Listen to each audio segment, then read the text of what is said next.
hormat dan sayang kepada orang tua dan ibu. Keharmonisan dan kebahagiaan hidup sebuah keluarga akan terwujud jika semua anggota saling menghormati dan menyayangi. Anak menghormati orang tua dan orang tua menyayangi anaknya. Seorang adik menghormati kakaknya dan kakak menyayangi adik-adiknya. Sikap saling menghormati dan menyayangi seperti ini harus dibiasakan mulai dari keluarga. Pembiasaan dan penanaman akhlak mulia sejak dari dalam keluarga akan membentuk karakter positif seorang anak. Jadi keluarga itu adalah madrasatul ula, tempat pendidikan yang paling utama, yang utama dan utama. Sebab seorang anak dia lebih banyak kumpul dengan keluarganya dibandingkan dengan lembaga pendidikan formalnya. Kalau kalian sekolah di SD cuma setengah hari, sisanya di mana? Di keluarga. Sekolah di SMP setengah hari, sisanya di mana? Di keluarga. Artinya apa? Kehidupan seorang anak, kehidupan seorang siswa itu lebih banyak di dalam keluarganya. Sehingga apa? Pendidikan yang paling banyak yang harus ditanamkan juga adalah di dalam keluarga, terutama tentang hormat dan patuh kepada keluarganya. Kalau di dalam keluarga itu dibiasakan yang muda hormat kepada yang tua, anak hormat kepada orang tua, yang tua sayang kepada yang muda. Kalau sudah itu yang terjadi di dalam rumahnya, maka yakin pasti akan terciptalah keharmonisan dan kebahagiaan di dalam keluarga itu. Sebab menyayangi dan menghormati kedua orang tua itu bukan hanya sekedar karena jasanya saja, bukan hanya sekedar karena orang tua yang membiayai hidup saja, tetapi semuanya itu adalah perintah Allah.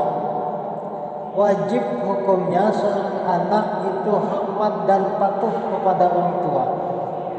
Di dalam surah Al-Isra ayat 23 dijelaskan, wa qadha rabbuka alla ta'budu illa iyyahu wa bil walidaini ihsana imma yablughanna 'indaka al-kibara ahaduhuma aw kilahuma fala taqul lahumā uffin wa la tanharhumā wa qul lahumā qawlan karīmā.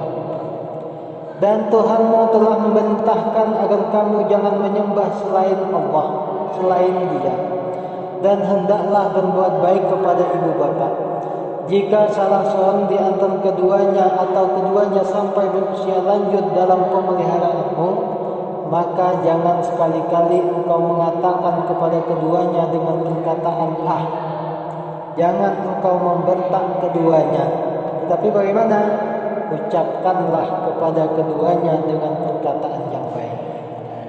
Ini perintah Allah, agar kita patuh, agar kita hormat, agar kita sopan santun kepada kedua orang tua.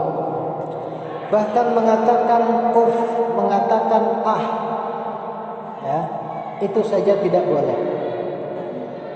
Kalimatnya banyak, itu hanya contoh saja, ah. Maksudnya apa?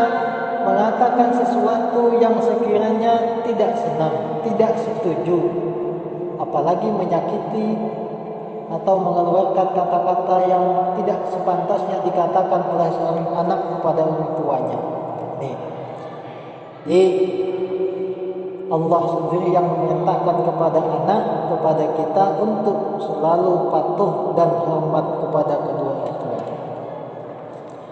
Anak yang menghormati kedua orang tuanya akan selalu meminta nasihat, petunjuk dan doa.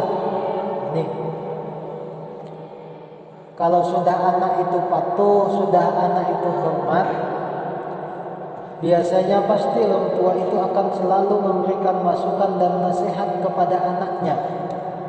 Kenapa? Karena hormatnya anak kepada orang tua, pasti dia akan mendengarkan segala nasihat dari orang tuanya. Dan sebaliknya, kalau anak itu tidak hormat, tidak patuh, tidak taat, tidak sopan kepada orang tua, biasanya anak itu pun akan sulit untuk mendengarkan nasihat orang tua. Kalau sudah tidak mau mendengarkan nasihat orang tua, maka lama-lama orang tua pun juga akan malas untuk menasihatinya. Sehingga apa? Kehidupan dalam keluarganya pun akan menjadi tidak harmonis, tidak bahagia. Maka sangat penting sekali patuh dan hormat kepada orang tua. Maka orang tua itu disebutlah dia dengan murabbil jasad, orang yang mendidik kita dan juga orang yang menjadi sebab adanya jasad kita ini. Ya. Kita mulai dari dikandung oleh ibu, 1 bulan, 2 bulan, 3 bulan, terus semakin lama semakin besar, naik 7 bulan, semakin membesar perutnya. Mau tidur telentang, payah bernapas dia. Mau tidur miring, capek juga lama-lama. Apalagi tidur telungkup, tidak bisa lagi. Jadi sangat susah payah orang tua kita itu sebagai sebab adanya kita. Masuk 9 bulan sampailah waktunya dia melahirkan anaknya itu. Dilahirkan dengan susah payah, dengan mempertaruhkan nyawanya, ya, antara hidup dan mati. Begitu sudah lahir, ya, dididik, dibesarkan, dikasih makan segala macam, sudah waktunya sekolah, disekolahkan, terus dibimbing, dibina, dibesarkan. Maka melihat jasanya saja sudah sepantasnya anak itu hormat dan patuh kepada orang tua. Seandainya Allah tidak memerintahkan pun untuk patuh dan taat kepada orang tua, memang anak itu seharusnya sudah memang harus patuh dan taat, karena begitu susah payahnya orang tua itu mengandung, melahirkan, membesarkan, mencarikan nafkah, bahkan sampai nanti dewasa dia menikahkannya. Apakah habis? Belum tentu. Bahkan kadang ada yang setelah menikah pun tetap menjadi tanggungan orang tuanya. Nah ini wajar, pantas ketika Allah mewajibkan kepada kita untuk selalu patuh dan taat kepada orang tua. Anak yang soleh tidak hanya hormat dan patuh kepada orang tuanya, tetapi pasti dia juga akan patuh dan hormat kepada gurunya. Sebab apa? Kalau orang tua tadi disebut dengan murabbil jasad, maka guru itu disebut dengan murabbil ruh. Kalau di dalam pendidikan agama ada yang namanya mu'allim. Mu'allim itu orang yang mengajar. Tapi kalau murabbil ruh itu lebih tinggi tingkatannya daripada mu'allim lagi. Apa dia? Orang yang mendidik, memberikan ilmu pengetahuan. Ya. Kalau memberikan ilmu pengetahuan saja belum tentu dia mendidik. Ya. Disampaikannya lah materi pelajarannya, sudah selesai, mau paham, mau tidak, mau diterapkan, mau tidak, selesai. Itu namanya memberikan ilmu pengetahuan. Tetapi kalau dia mendidik, memberikan ilmu pengetahuan sama dengan mengajar, disampaikan materi sudah selesai, mau paham, tidak, serah. Tapi kalau dia mendidik, sudah disampaikannya, diajarkannya, kemudian dipantaunya. Anak ini diterapkannya atau tidak. Jangan-jangan sudah belajar, ilmu itu tidak diterapkannya. Nah, itu kalau dididik. Ya, maka murabbil ruh itu orang yang mengajar dan mendidik. membina. Dibinanya lah, nah kalau nanti begini kamu harus begini, begitu tidak bagus, harusnya yang begini yang bagus, dibimbingnya. Nah itu mendidik. Murabbir guru itu adalah murabbir ruh, orang yang mendidik, mengajarkan dan membina kita. Maka dikatakan abuka salasah. Dalam satu riwayat dikatakan bapakmu itu ada 3. Siapa dia? Yang pertama man waladaka, orang tua yang menjadi sebab adanya kita. Nah, itu jelas orang tua kita, atau disebut dengan murabbil jasad, orang yang menjadi sebab adanya jasad kita. Selain dia juga mendidik kita di rumah. Ya. Kemudian yang kedua, waman allamaka, orang tuamu yang kedua itu adalah orang yang mendidik dan mengajarkanmu. Itulah tadi yang disebut dengan murabbir ruh, orang yang mengisi ruh kita ini dengan ilmu pengetahuan. Sebab badan kita ini, jasad kita ini, kalau hanya sekedar jasad saja tanpa adanya ilmu pengetahuan yang ada di dalam jiwa kita, maka jasad ini hanya sekedar jasad saja yang tidak begitu bermanfaat. Tetapi ketika jasad kita ini diisi dengan ilmu pengetahuan, sehingga dengan ilmu itu kita berbuat sesuatu yang bermanfaat, disitulah jasad itu menjadi jasad yang bermanfaat. Ya.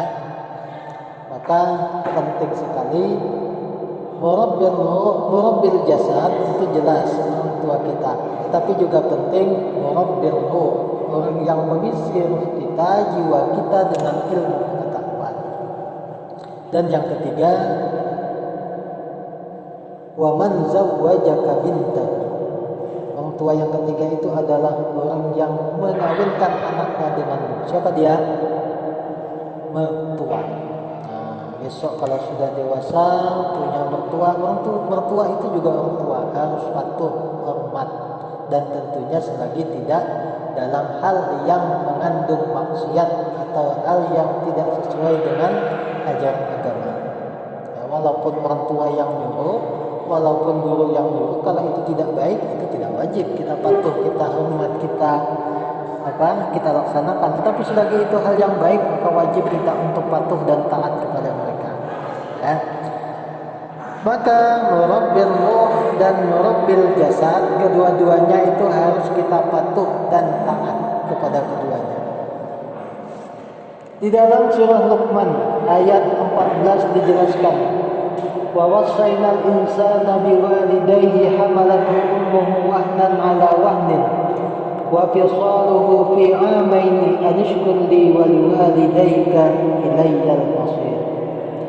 Dan kami perintahkan kepada manusia agar berbuat baik kepada kedua orang tuanya, sebab ibunya telah mengandungnya dalam keadaan lemah yang bertambah-tambah dan menyapihnya dalam usia 2 tahun. Bersyukurlah kepadaku dan kepada kedua orang tuamu, hanya kepada aku kembali. Di sini juga Allah merintahkan kepada manusia untuk patuh, untuk taat kepada kedua orang tua. Ya. Atau di dalam Islam disebut dengan birrul walidain. Ya. Birrul walidain